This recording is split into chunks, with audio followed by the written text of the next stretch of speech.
It's all about the Faber-Castell Polychromos. I have the full set of 120. Let's get into it. This is not a first impressions review because I have tried these pencils before. If I want to try something that is more on the pricey side, I buy a small set of 12.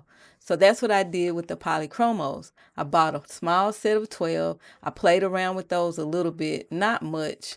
And later I bought a small set of 24. I was comparing this brand to another brand, and that other brand is way out of my price range, but I wanted to try them anyway. So I bought a set of 12 of those and a set of 30 of those. Needless to say, I settled on the Polychromos because, well, they were less expensive, and I like these more than I like the ones that cost an arm and a leg. The Faber-Castell Polychromos originally are $280. Wow.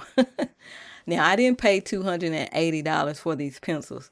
Currently, they are on sale with a 43% discount on Amazon for $158.62. I think I paid somewhere around that price point. If you are interested in these pencils, keep your eyes peeled for the deals. I'm telling you, you will see them go down pretty low.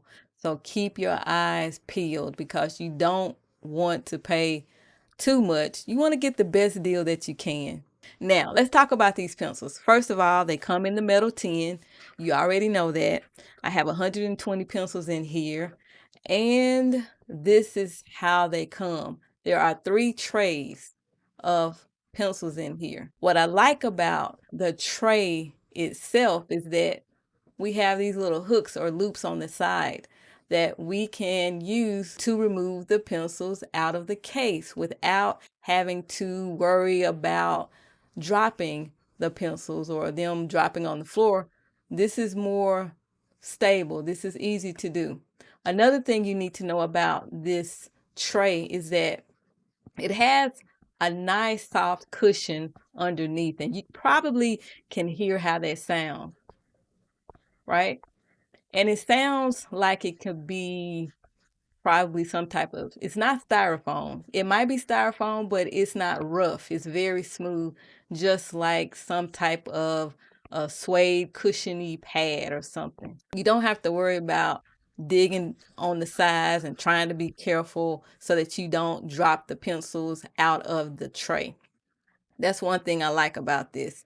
Now, here's some information about these pencils very quick, but you could go to Amazon and read all about it. First of all, these pencils are artist grade, which means that a lot of artists and even semi-artists, they like to use these pencils because they have unsurpassed light fastness. What is light fastness? Light fastness is the resistance to fading. So over time, when an artist creates a piece, that piece will be resistant to fading. And so it'll last a long, long time. The lead is 3.8 millimeters. Let me show you. The lead is fairly thick and it is break resistance. Okay. I have not sharpened these pencils, but the way I plan to sharpen these most of the time is to use my handheld pencil sharpener from Faber-Castell, a little manual sharpener. But this is how the pencil looks. It is round. It's not hexagonal. It has the name of the brand on the pencil here. It's kind of hard to read, and I don't like that because it's gold shiny like. But that's the way they decided to do it. Also, it has the name of the color on here and the number. And it also has the barcode on here. So if you run out of a pencil, you can buy the individual pencil. You can either order it from Amazon or any other art supply store might carry this. So you don't have to go out and buy the whole case in order to get one to 2 pencils that you used up. So you can buy them individually. Real quick, what does polychromos mean? Poly, many, chromos, color, many colors. And this term was coined in 1908 and it still is relevant today. And also with these pencils, they do match other products within the Faber-Castell line. I forgot to show you the whole set. I'm just talking about these pencils and I'm not showing you much. This is the first tray. And on the first tray, we have our lighter colors. We go from yellow to orange to reds to pinks to purples and to blues on the first tray. On the second tray, we go from blues to blue greens to darker greens and to these colors here. And the bottom tray is here. This is what you see. We have more kind of, I would say these look more like skin tone pencils to me. Then we're going from the yellow golds, gold yellows, yellow golds to the browns and the neutrals, the grays and the blacks. Also over here, you will see that there is some metallics. We have silver, gold, and bronze here. And this is the bottom tray. Middle tray and the first tray or the top tray. Let's take a look at the swatches. I have pre-swatched these, but I'm going to show you how they look. And I'm also going to do a little bit of swatching so that you can see how they perform. And then, of course, I will color something for you. So here are the swatches. I'm going to get up close, all up in your screen with these. As you can see, they are smooth. No wax in sight. But I did notice when I was swatching that instead of there being some wax or big chunks of shavings off the pencil, usually there is like a powder form. It's kind of like really fine powder. But here are the swatches. They laid down buttery smooth, not a waxy pencil at all. I didn't even have to press down too hard to get color to appear on the page. As you can see, we have our yellows, oranges, reds, going into our pinks, purples over here, blues, and the next page. Few blues going into the blue greens, then the greens, dark greens. What I noticed with the names is that I have Castle Arts pencils too. I really like that brand and they have similar names. So that's pretty good because I can use a pencil that has the same name. It might also have the same color. I just have to check that out to see if that is the case. We come over here with more greens. Green gold.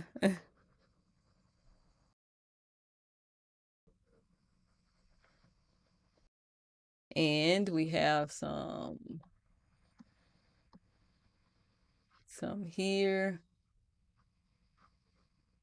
Naples, dark name. These are ochre. I said gold, but they're more or less, they have a little bit of brown in them. I guess that's why they are closer to the browns on the bottom tray. And we have our browns and stuff here. Our grays, neutrals, and copper. I said bronze. That's copper. It's not bronze, it's copper. I said the wrong color there. Okay, so it's silver, gold, and copper. So those are my swatches. And I'm going to swatch something for you so you can see something here.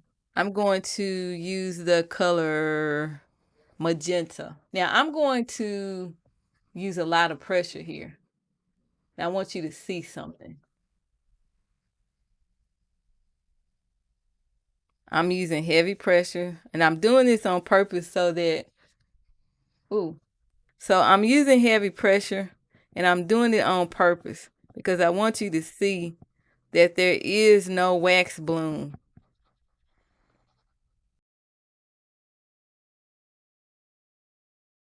You see the little powder here? I don't know if you can see that, but it's over here to the side. Most of the time, when you use a wax pencil, from what I noticed, you can see the little fine powder. And I'm going to bring it up even closer so you can see. You see the little fine powder? Most of the time, we have the bigger pieces of the shavings from the pencil when we have a wax-based pencil. But this pencil doesn't do that. The little shavings off the pencil that is coming because I'm coloring pretty hard and pressing down hard, it's powdery. Okay, as you can see over here. Very powdery, like fine dust. I like that. I cannot stand to have those little wax pieces because what happens is they smear all around the element that you're coloring and you have to go in with an eraser and all that. But not with this. Of course, I'm going to blow this off, but I want you to see that it's a fine powder. It's not a wax at all. If it was a wax, it would be, it wouldn't be as fine as what you see here. And I hope you can see that. Now I'm just going to blow this off, okay? I'm going to blow it off.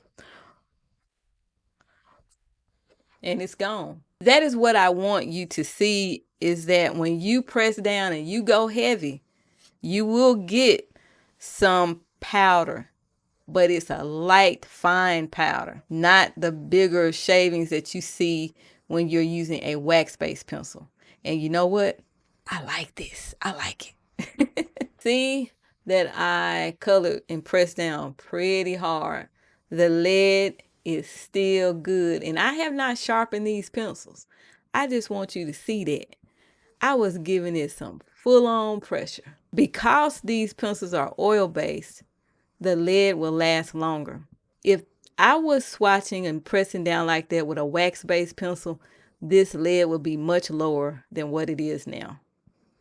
I am coloring this illustration from the Simplicity coloring book. I have a flip through of that coloring book on my channel. If you want to see it, click the link here or check the description box to watch that flip through.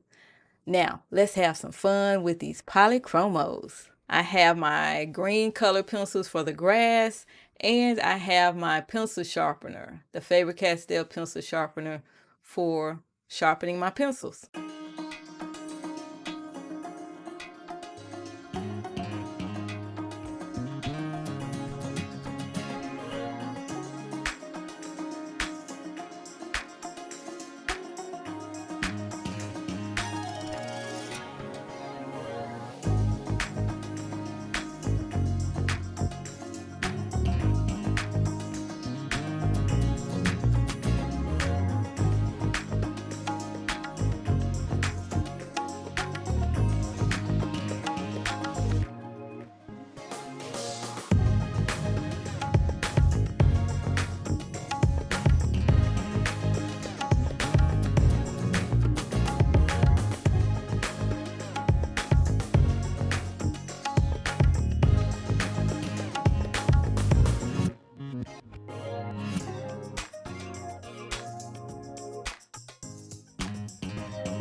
For the dog, I am using some cadmium colors from light to dark, and the darker color is brown ochre.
For the glass, I'm going to use some shades of gray, and for the wine in the glass, I'm going to use some shades of purple and violet.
Okay, next I am going to color this part using some light cadmium yellow, and I will color the border in the color of gold, I guess.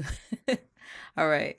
Scratch that gold. I am going to use copper, okay, around the border. I don't think that the gold will look good because I'm using some yellows. So I'm going with copper around here. I have the illustration upside down for a reason. I don't want to put my hands on this green part here.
Then I'm going to use the copper around the border, and we will be done.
I am all done with this page. Take a look at it.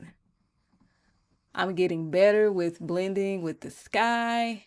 I had a little issue here, and to correct that, I should have colored lightly right in here so that the line would be seamless, that there wouldn't be an obvious demarcation. But at least I know what to do and how to correct that. Right in here, there's not a line, there's just a gradation. Everything just blends in together, but not the case here. I kind of messed up here. But anyway, it is what it is. All right. So I enjoyed coloring with these pencils. I felt like I didn't have to work so hard to do what I needed to do, which I do like. I am still in the process of learning and improving my skills. No, I'm not a professional. I'm just someone who colors as a hobby, but do know that I am doing all I can to learn to do certain techniques better. So over time, I will improve. Now, I think this little photo looks good. I like it. I'm pleased with it. The metallic, I did go back over it, not hard, but wherever I saw white space, I went over it. I didn't really want to color too hard for some reason. I just wanted it to be more of the color as it comes out. So this is it. I am glad I bought these pencils. I'm glad I bought the full set because I wanted to have more colors to choose from. And I'm also the type of person who does not like a wax-based pencil. I tend to reach for pencils that are not so waxy because I just like to lay color down lightly and then build up with that. Build from there by adding layer after layer very lightly. And with some wax pencils, you can't really do that too much because you will get a wax bloom. Thank you so much for sticking with me with this colored pencil series. I appreciate everybody who has been watching and commenting. The next two videos will be fun. I will be sharing with you how I store my colored pencils in my small space. And I will also share with you how I store all of my coloring stuff. I think that'll be fun. And in the video after that, which will be the last video, I will share with you all of my colored pencils and let you know which ones I like the most. All right. Until next time, keep coloring, and I will see you in the next video.